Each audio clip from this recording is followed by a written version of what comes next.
Hi friends, நான் உங்களோட புஜிமா.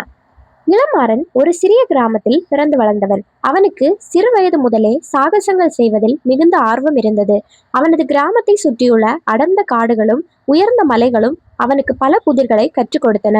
தினமும் மாலை நேரத்தில் மலையுச்சியில் ஏறி அமர்ந்து கொண்டு மறையும் சூரியனை பார்ப்பது அவனது வழக்கம். அந்த நேரத்தில் வீசும் குளிர்ந்த காற்றும் பறவைகளின் ஒலியும் அவனது மனதிற்கு பெரும் நிம்மதியை தரும். இயற்கை என்பது வெறும் மரம் செடிகள் மட்டுமல்ல, அது ஒரு பெரிய ஆசான் என்பதை அவன் உணர்ந்தான்.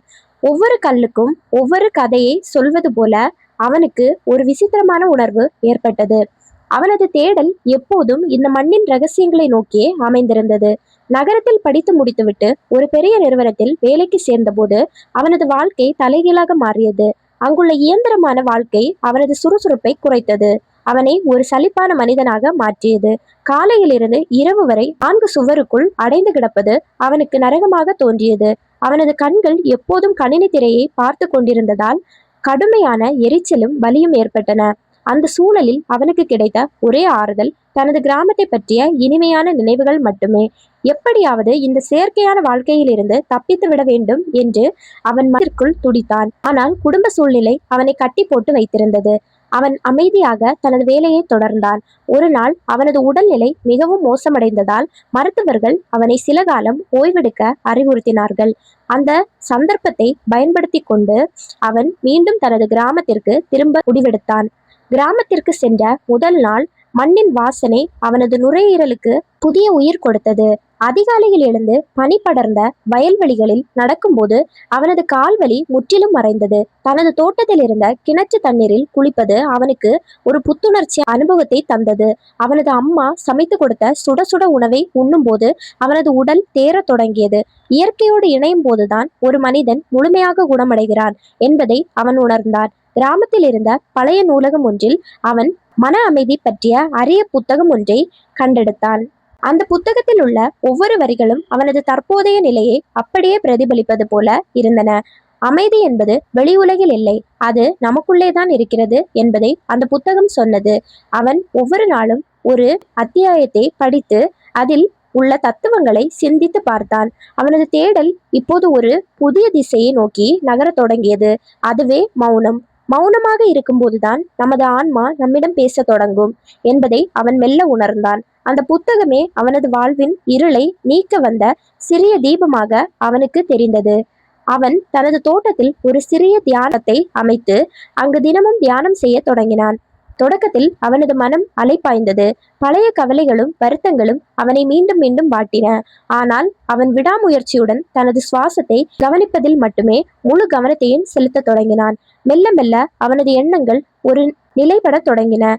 ஒரு பெரிய அமைதி அவனை சூழ்ந்தது. அந்த அமைதியில் அவனுக்கு பல புதிய உண்மைகள் புலம்பட தொடங்கின. கவலைகள் மறைந்தன. இப்போது அவன் முகம் ஒரு தெளிந்த நீரோடை போல மிகவும் பிரகாசமாகவும் அமைதியாகவும் இருந்தது. கிராமத்து மக்கள் அவனிடம் இருக்கும் இந்த மாற்றத்தை பார்த்து மிகவும் ஆச்சரியப்பட்டு போய் நின்றனர்.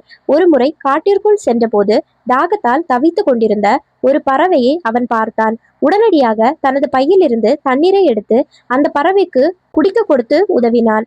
அந்த பறவை தண்ணீர் குடித்த பிறகு அவனின் தோளில் அமர்ந்து ஒரு இனிமையான ஒலியை எழுப்பியது. அந்த சிறிய செயல் அவனுக்கு கொடுத்த மகிழ்ச்சி நகரத்தில் ஈட்டிய கோடிக்கணக்கான பணத்தை விட பெரியது. உயிர்கள் அனைத்தையும் சேர்ப்பதுதான் உண்மையான அறிவு என்பதை அவன் அந்த பறவையிடமிருந்து கற்றுக்கொண்டான். அன்று முதல் அவன் தனது தோட்டத்தில் பறவைகளுக்காக தானியங்களையும் நீரையும் எப்போதும் வைப்பான். அந்த பறவைகளே அவனது சிறந்த நண்பர்களாக மாறி அவனது தனிமையை போக்கின. மழைக்காலங்களில் அவனது தோட்டம் இன்னும் அழகாக மாறி ஒரு பச்சை நிற கம்பளம் விரித்தது போல காட்சியளிக்கும். மழை துளிகள் மண்ணில் படும்போது எழும் ஓசை அவனுக்கு ஒரு மென்மையான இசையாக தோன்றியது. அவன் தனது குடிசை வாசலில் அமர்ந்து அந்த மழையை ரசிப்பதில் பல மணி நேரங்களை செலவிடுவான். மழையினால் நனைந்த இலைகளும் பூக்களும் ஒரு புது மெருகேறி தங்களின் அழகை உலகுக்கு காட்டின. மழை காலத்தில் மண்ணுக்கு அடியிலிருந்து வரும் ஈசல் போன்ற பூச்சிகளின் நடமாட்டமும் அவனுக்கு வியப்பை தந்தது. இயற்கையின் சுழற்சி என்பது எவ்வளவு துல்லியமானது என்பதை அவன் ஒவ்வொரு நாளும் கவனித்து வந்தான். மழையின் குளிர்ச்சி அவனது மனதில் உள்ள வடுக்களை மெல்ல மெல்ல கழுவி செல்வதாக அவன் உணர்ந்தான். இளமாறன் இப்போது தனது அனுபவங்களை ஒரு நாட்குறிப்பில் அழகாக எழுதி வைக்க தொடங்கினான். தான் கண்ட ஒவ்வொரு காட்சியும், தான் உணர்ந்த ஒவ்வொரு உணர்வும் அதில் ஒரு கவிதையாக மாறியது. அந்த எழுத்துக்கள் அவனது உள்ளத்தில் ஆழத்திலிருந்து வந்த உண்மையான வரிகளாக இருந்தன. அவன் எழுதும்போது அவனது பேனா ஒரு நாட்டியம் ஆடுவது போல காகிதத்தில் மிக வேகமாக நகரும். அந்த நாட்குறிப்பு அவனது வாழ்வில் போராட்டங்களையும் வெற்றிகளையும் சுமந்து நிற்கும் ஒரு சாட்சியாக இருந்தது. பிற்காலத்தில் யாராவது இதை படித்தால் அவர்களுக்கு ஒரு தெளிவு கிடைக்கும் என அவன் நம்பினான். எழுத்து என்பது ஒரு கலை மட்டுமல்ல, அது ஒரு சிறந்த மன அழுத்த நிவாரணி என்பதையும் அவன் உணர்ந்தான். தனது கிராமத்தில் இருந்த இளைஞர்களுக்கு தியானம் மற்றும் இயற்கை விவசாயத்தை பற்றி அவன் கற்றுக் கொடுத்தான். அவர்கள் முதலில் தயங்கினாலும் மாறனின் மாற்றத்தை பார்த்து அவனிடம் வந்து ஆர்வமாக பழகினர். மண்ணை பாதுகாப்பது என்பது நமது எதிர்காலத்தை பாதுகாப்பது போன்றது என அவன் அவர்களுக்கு விளக்கினான். ரசாயன உரங்களை தவிர்த்துவிட்டு இயற்கை முறையிலான உரங்களை எப்படி தயாரிப்பது என கற்றுக் கொடுத்தான். அந்த இளைஞர்கள் இப்போது ஆர்வத்துடன் தங்கள் வயல்களில் வேலை செய்ய தொடங்கி பலனை பார்த்தனர். ஒரு மனிதனின் மாற்றம் ஒரு சமூகத்தையே மாற்றும் என்பதற்கு மாறன் ஒரு சிறந்த உதாரணமாக திகழ்ந்தான். அவனது புகழுக்காக அவன் இதை செய்யவில்லை, தனது கடமை என நினைத்தே செய்தான். தனது 10வது பத்தியில் மாறன் தனது பயணத்தின் முக்கிய கட்டத்தை விவரிக்க தொடங்கினான். அவன் ஒரு மலை உச்சியில் இருந்த பழமையான கோயில் ஒன்றிற்கு சென்று சில நாட்கள் தங்கினான். அங்கு நிலவிய அமைதியும் அங்கிருந்த முனிவர்களின் போதனைகளும் அவனுக்கு பெரும் தெளிவை தந்தன. வாழ்வின் நோக்கம் என்பது வெறும் பணம் சம்பாதிப்பது மட்டுமல்ல, மற்றவர்களுக்கு உதவுவதே ஆகும். பிறருக்கு கொடுப்பதில் இருக்கும் இன்பமே உண்மையான இன்பம் என்பதை அவன் ஆழமாக புரிந்து கொண்டான். அவனது அகங்காரமும் கோபமும் அந்த புனிதமான இடத்தில் மெல்ல மெல்ல கரைந்து காணாமல் போயின.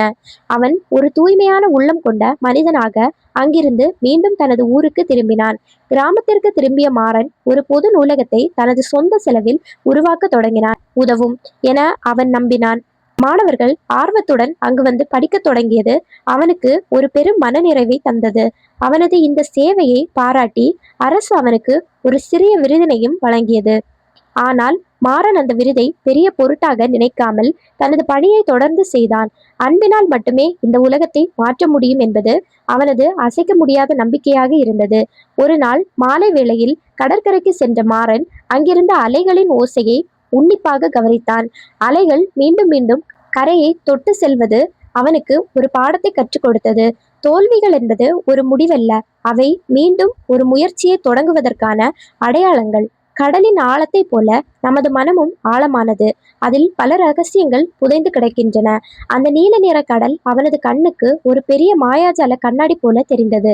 காற்றின் வேகத்திற்கேற்ப அலைகள் மாறுவதை போல காலத்திற்கேற்ப நாமும் மாற வேண்டும் என நினைத்தான். கடற்கரை மணலில் அமர்ந்து அவன் வரைந்த ஓவியங்கள் அவனது கற்பனை திறனை பறைசாற்றின. மாறன் தனது வாழ்வில் முக்கியமான முடிவை எடுத்தான். இனி ஒருபோதும் நகர வாழ்க்கைக்கு திரும்புவதில்லை. இயற்கையோடு இணைந்து வாழ்வதே தனது லட்சியம் என்பதை அவன் தனது பெற்றோரிடம் உறுதியாக கூறினான்.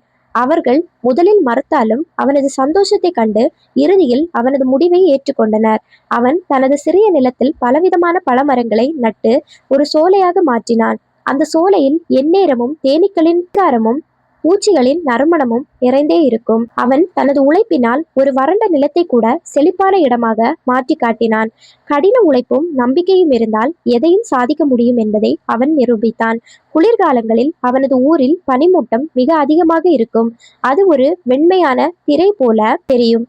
அந்த பனிமூட்டத்திற்கு நடுவே மாறன் அதிகாலையில் எழுந்து நீண்ட தூரம் நடைபயிற்சி மேற்கொள்வான். அப்போது வீசும் ஜில்லென்ற காற்று அவனது முகத்தில் பட்டு அவனுக்கு ஒரு சிரிப்பை உண்டாக்கும். அவன் செடிகளில் தேங்கி இருக்கும் பனித்துளிகளை தொட்டு மகிழ்வான். அவை முத்துகளைப் போல மின்னும். அந்த குளிர் நேரத்திலும் அவனது உடல் மிகவும் ஆரோக்கியமாகவும் சுறுசுறுப்பாகவும் இருப்பதை அவன் கவனித்தான். குளிர்காலத்து சூரிய ஒளி அவனது மேனியில் படும்போது இதமான வெப்பத்தை தரும். இயற்கையின் ஒவ்வொரு பருவமும் ஒரு தனி அழகு கொண்டது என்பதை அவன் ஒவ்வொரு நாளும் ரசித்து கொண்டிருந்தான். மாறன் தனது 15வது பத்தியில் தனிமையின் இனிமையை பற்றி மிக அழகாக விவரித்து எழுதினான். தனிமை என்பது ஒரு தண்டனை அல்ல, அது தன்னைத்தானே கண்டறியும் ஒரு பொன்னான வாய்ப்பு. மற்றவர்களின் கருத்துகளுக்கு முக்கியத்துவம் தராமல் தனது மனசாட்சிப்படி நடப்பதே ஒரு சிறந்த வாழ்க்கை. தனிமையில் இருந்தபோதுதான் பல புதிய கண்டுபிடிப்புகளையும் யோசனைகளையும் உருவாக்கினான். அவனது படைப்பாற்றல் அந்த தனிமையான நேரங்களில் ஒரு ஊற்றை போல பெருகி வழிந்தது. உலகத்தின் இறைச்சல்களில் இருந்து விலகி ஒரு நிமிடம் நமக்காக ஒதுக்குவது மிகவும் அவசியம்.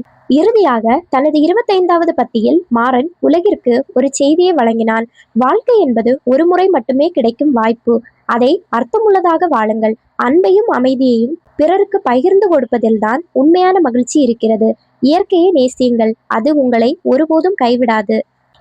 இந்த ஸ்டோரி உங்க எல்லாருக்கும் கண்டிப்பா பிடிச்சிருக்கும் அப்படின்னு நான் நம்புறேன். அப்படி பிடிச்சிருந்துச்சு அப்படின்னா கண்டிப்பா உங்க ஃப்ரெண்ட்ஸ், ஃபேமிலி எல்லாருக்கும் ஷேர் பண்ணி விடுங்க. அப்போதான் அவங்களும் இந்த ஸ்டோரியை கேட்டு சந்தோஷப்பட முடியும். பாய் பாய்.